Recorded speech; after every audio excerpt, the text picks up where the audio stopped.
Praise the lord అందరికీ. అందరూ ఎలా ఉన్నారు? బాగున్నారా? 40 days fasting prayers heart transformation series day 13లోకి వచ్చాం.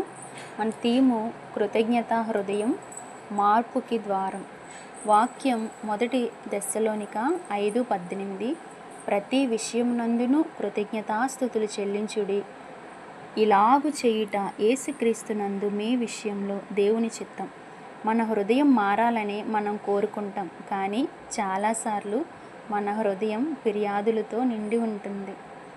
ఇది ఎందుకు ఇలా జరిగింది? నాకెందుకు ఈ పరీక్షలు? ఇంకెప్పుడు మార్పు వస్తుంది? ఫిర్యాదు చేసే హృదయం కఠినమవుతుంది, కృతజ్ఞత చెప్పే హృదయం మారుతుంది. కృతజ్ఞత ఎందుకు శక్తివంతం అంటే, కృతజ్ఞత అంటే సమస్యలు లేవు అని కాదు, సమస్యల మధ్యలో కూడా దేవుడు ఉన్నాడు అని ఒప్పుకోవటం. మనము కృతజ్ఞత చెప్పినప్పుడు మన దృష్టి సమస్యల మీద నుండి దేవుని మీదకి మారుతుంది. మన హృదయం శాంతితో నిండుతుంది, మనలో ఆశ పుడుతుంది. ఉపవాసంలో కృతజ్ఞత హృదయం. ఉపవాసం అంటే కేవలం కోరికలు అడగడం కాదు, ఇప్పటికే దేవుడు చేసిన వాటికి ధన్యవాదాలు చెప్పటం కూడాను. ఈరోజు 3 విషయాలకు మనం కృతజ్ఞత ఈరోజే కాదు, ప్రతిరోజు కూడా చెప్పాలి. ఏంటో తెలుసా?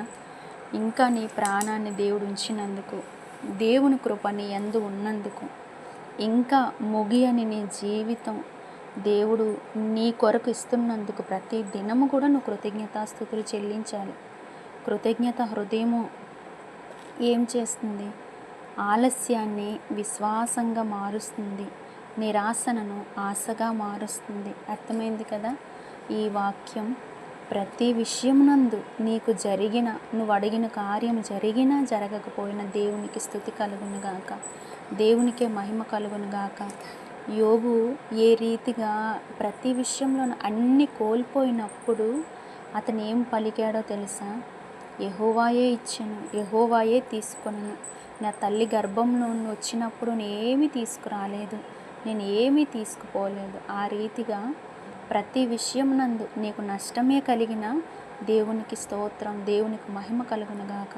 ఒకవేళ దేవుడు కార్యం చేసిన దేవునికే మహిమ కలుగునుగాక. అన్నిటికంటే నీకు ఇచ్చిన ఆరోగ్యమును బట్టి నువ్వు స్తుతించు. ఎంతోమంది హాస్పిటల్లో ఉంటారు, వాళ్ళతో పోలిస్తే నువ్వు హ్యాపీగా ఇంట్లో ఉన్నావు. నిలువు నీడ లేని వాళ్ళు చాలామంది ఉన్నారు, వాటితో పోలిస్తే నీకు దేవుడు మంచి గృహాన్ని ఇచ్చాడు. అన్ని విషయాల కొరకు ప్రార్థించు. ఈ చిన్న లిరిక్: కృతజ్ఞతతో స్తుతి పాడేదా నా యేసునాదా, నాకై నీవు చేసిన మేలకై కోటి కోటి కృతజ్ఞతలు. కృతజ్ఞతతో స్తుతి పాడేదా నా యేసునాదా, నాకై నీవు చేసిన మేలకై కోటి కోటి కృతజ్ఞతలు, కోటి కోటి కృతజ్ఞతలు. అర్హతే లేని నాపై నీదు ప్రేమ చూపిన కృపామయా, అర్హతే లేని నాపై నీదు ప్రేమ చూపిన కృపామయా, నా ఊహల కంటేను అధికముగా దయచేయు ప్రేమమయా, నా ఊహల కంటేను అధికముగా దయచేయు ప్రేమమయా. కళ్ళు మూసుకున్నట్లయితే ప్రార్థన చేసుకుందాం.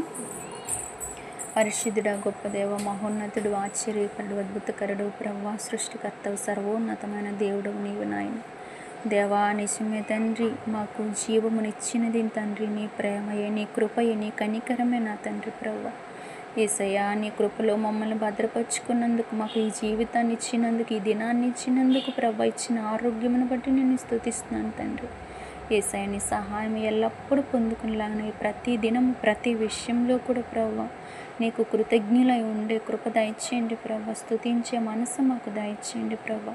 కీర్తనలతోనూ తండ్రి వాక్యముతోనూ ప్రభా ఎల్లప్పుడూ నీతో సహవాసం చేసే కృప దయచేసి నీ చిత్తానుసారంగా నడిచే జీవితాలు మా అందరికీ దయచేయమని ప్రార్థన నజరేయుడైన యేసుక్రీస్తు నామములో ప్రార్థించి అడిగి వేడుకొంచున్నాను నా పరలోకపు తండ్రి. Amen. Thank you. God bless you.